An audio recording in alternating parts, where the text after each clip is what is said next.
3 দিন জনকল্যাণ শিবির করতে বলা হয়েছে ভারত সরকারের পক্ষ থেকে। আমরা 3টে ডেট বেছে নিয়েছি, ওয়ার্কিং ডেট 15, 16, 17। নমস্কার। এখন বর্তমানে আমাদের রাজ্যে জনকল্যাণকর শিবির অনুষ্ঠিত হচ্ছে। এটা কবে থেকে কবে হচ্ছে এবং এই শিবিরে আপনারা কি কি সুবিধা পাবেন সকল কিছুই আমি এই ভিডিওতে বলে দিচ্ছি। চলুন তাহলে ভিডিওটা শুরু করা যাক। প্রথমে আমি বিস্তারিত বলে দিই, তারপরে মুখ্যমন্ত্রী কি বলছেন আমি সেটা আপনাদের দেখিয়ে দিচ্ছি। প্রথমেই বলে দিই, যেমন তৃণমূল সরকারের আমলে দুয়ারে সরকার ক্যাম্প হতো, এখন বর্তমানে সেটা জনকল্যাণকর শিবির হিসাবে আমাদের সামনে উঠে আসছে। এই শিবিরগুলো 15 তারিখ, 16 তারিখ এবং 17 তারিখ এই 3টা দিন আমাদের পুরো রাজ্য জুড়ে সংগঠিত হবে। এটা পঞ্চায়েত এলাকায় এবং মিউনিসিপ্যালিটি এলাকায় 2 জায়গাতেই হবে, ব্লক ভিত্তিক, পৌরসভা ভিত্তিক সবভাবেই।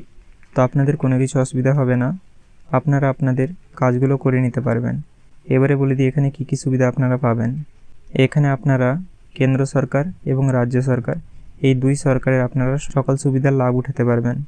এই শিবিরগুলোতে আপনারা গিয়ে কেন্দ্র সরকারের অনেকগুলো প্রকল্প আছে, আপনারা সেটাতে নাম নথিভুক্ত করতে পারছেন।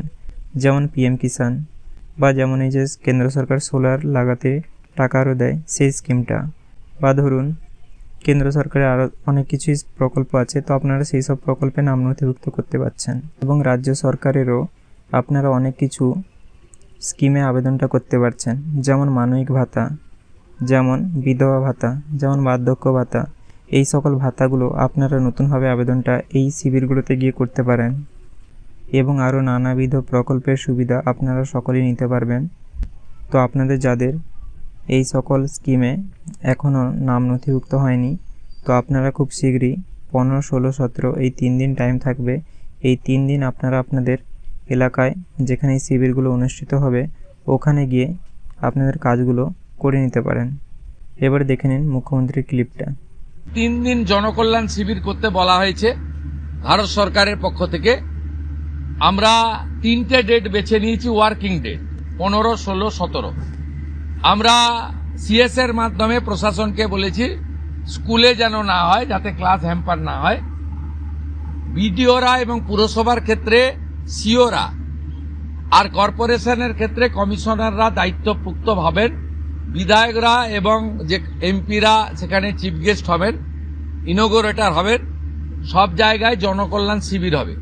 সেখানে ভারত সরকার এবং রাজ্য সরকারের চালু থাকা এবং আগামী দিনে আসতে চলা সমস্ত স্কিম আমরা তার বেনিফিট মানুষকে দেব এবং সচেতন করব 15, 16, 17 জুন।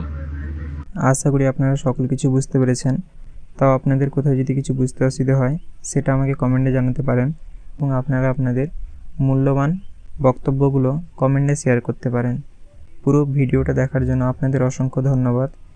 ভিডিওটা যদি আপনাদের ভালো লেগে থাকে তাহলে হাইপ, লাইক এবং সাবস্ক্রাইব করতে ভুলবেন না।